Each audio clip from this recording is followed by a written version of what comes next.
Comment accompagner son enfant pendant ses devoirs? Comment l'aider au mieux pour qu'il apprenne facilement? Comment faire pour que ses évaluations se passent? Qu'est-ce qui l'empêche d'apprendre facilement?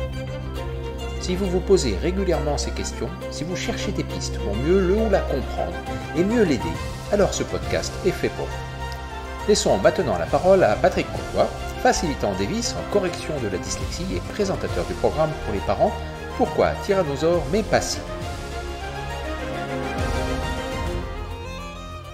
Bonjour et bienvenue dans ce nouveau podcast consacré aujourd'hui aux révisions.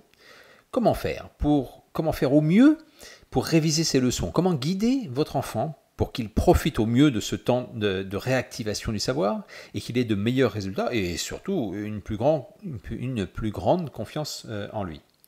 Et avant d'entrer dans le vif du sujet, une petite remarque. Les informations et les conseils dont je vais vous parler aujourd'hui dans ce podcast sont pour tous les âges confondus. Alors à vous d'adapter ces conseils à l'âge de votre enfant, tout simplement parce que certains conseils s'adressent plutôt à des ados et d'autres conseils à des plus jeunes enfants, comme par exemple ceux qui apprennent à lire. Alors, dans les stratégies de révision, tout d'abord, je voudrais vous parler d'une stratégie que j'appellerais la stratégie du perroquet ou encore la stratégie du lecteur MP3 pour faire un peu plus moderne. Cette stratégie consiste à répéter encore et encore les leçons, un peu à la manière d'un lecteur MP3, afin de graver les phrases et d'être capable de les réciter, et les réciter même en dormant, pourquoi pas. Pour être honnête, c'est une stratégie qui est assez efficace pour des récitations, pour des sketchs ou des pièces de théâtre. Enfin bref, à chaque fois que les mots eux-mêmes sont importants et pas seulement le sens de la leçon. Et c'est d'ailleurs ce que l'on fait en théâtre, par exemple avant une représentation, afin de se remettre dans le bain de la pièce. On va réciter toute la pièce, en général à toute vitesse, mais pour se rappeler, se remémorer les mots qui sont dedans. Mais attention, avant de pouvoir faire ça, il faut avoir réellement appris le texte, avoir vécu la mise en scène, s'être mis dans la peau du personnage. Bref, il faut avoir maîtrisé son texte. Et pour une leçon, c'est exactement la même chose. Il faut d'abord avoir maîtrisé la leçon, c'est-à-dire pouvoir en expliquer le contenu, être maître du sujet.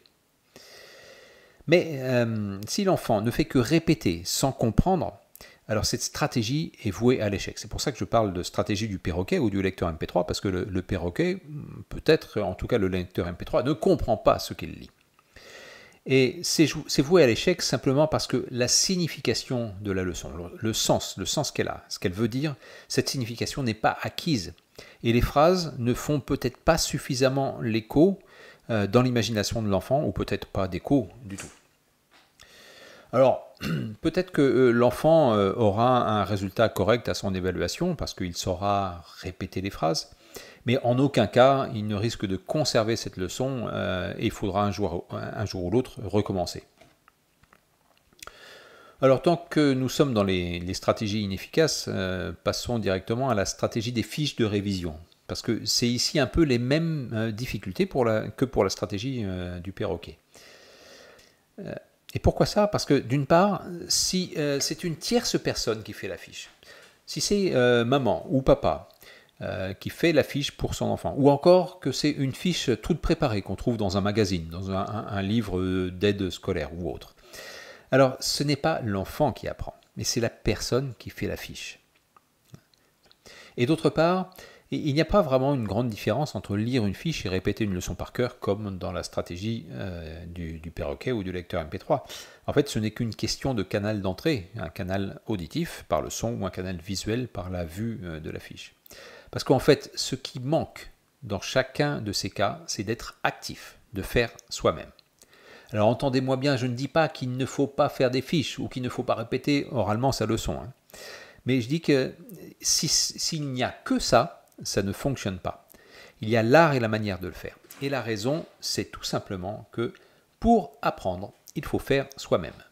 Pour apprendre, il faut faire soi-même. Et c'est encore une leçon que je répète à chacun de mes stagiaires. Pour apprendre, il faut faire soi-même. Par exemple, vous pouvez observer une personne qui fait du vélo. Vous pouvez décortiquer, analyser ce qu'il fait, ses mouvements, et vous pouvez même faire des calculs mathématiques sur comment monter un vélo, pourquoi il reste en équilibre, et comment faire pour avancer, etc., etc. tant que vous n'êtes pas monté sur un vélo et que vous n'avez pas essayé vous-même, vous ne savez pas faire du vélo. Alors, ça a l'air évident pour le vélo, mais croyez-moi, c'est exactement la même chose pour tous les apprentissages dits scolaires, pour les apprentissages et les gestes mentaux. Il faut faire soi-même pour apprendre. Nous n'avons pas d'autres possibilités. Nous devons habituer nos neurones aux gestes à faire, que ce soit des gestes physiques, comme dans le vélo, ou des gestes mentaux, comme apprendre des maths ou une leçon de français ou d'histoire. Et pour ça, il nous faut pratiquer. Alors, comment faire? Eh bien, quelques astuces très simples ici. Si votre enfant a l'habitude de réciter ses leçons, alors vous pouvez assez facilement transformer cette habitude en lui demandant d'être le professeur, de devenir le professeur. Et cet exercice est plus aisé qu'il n'y paraît.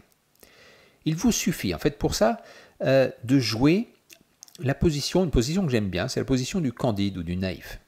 Je m'explique. Quand l'enfant récite sa leçon, eh bien, posez-lui des questions. Faites comme si vous n'aviez pas compris la leçon, qu'il doit vous l'expliquer, bref, que ce soit lui le professeur, l'enseignant, et que vous soyez l'élève. Et pour ça, il ou elle devra passer d'une attitude passive, du style « je récite les mots de ma leçon », à une attitude active, du style « je cherche comment cette leçon fonctionne pour l'expliquer à quelqu'un d'autre ». Et c'est une différence importante, cruciale, entre être passif et être actif.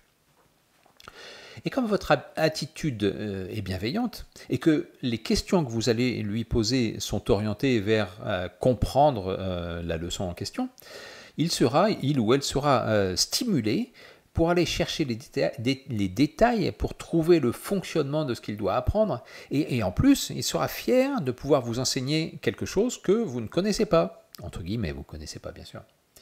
Et c'est d'ailleurs, je pense pour ça que beaucoup d'enfants aiment bien jouer à la maîtresse, vous savez. Il y a un enfant qui explique à l'autre comment fonctionne telle ou telle leçon. Je pense que ça fait partie du jeu de l'apprentissage. Alors ça, c'était une astuce pour changer la façon de lire, de réciter ces leçons, mais vous pouvez utiliser le même principe pour les fiches, utiliser les fiches dans des bonnes conditions. Et toujours à condition que ce soit l'enfant qui ait fait ses fiches lui-même ou elle-même. Et dans ce cas-là, vous pouvez transformer ces fiches en un jeu de devinette ou de quiz.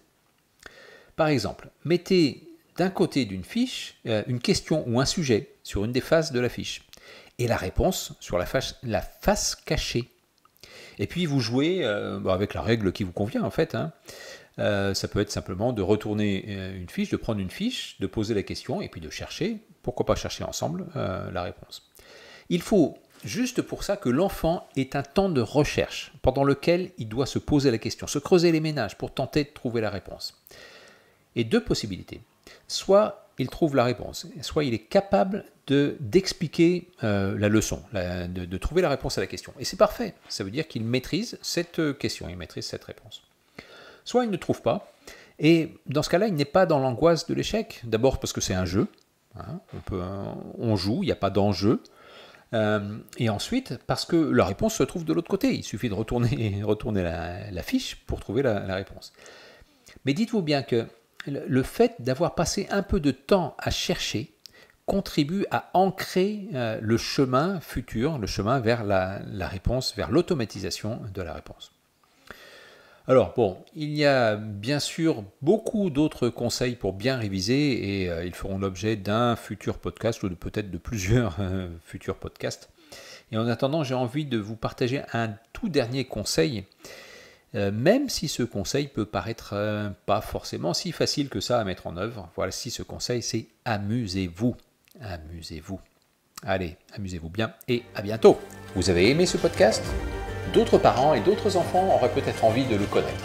Alors, aidez-nous, mettez un petit pouce vers le haut, mettez un petit like, mettez un commentaire, cela nous aide à transmettre l'information.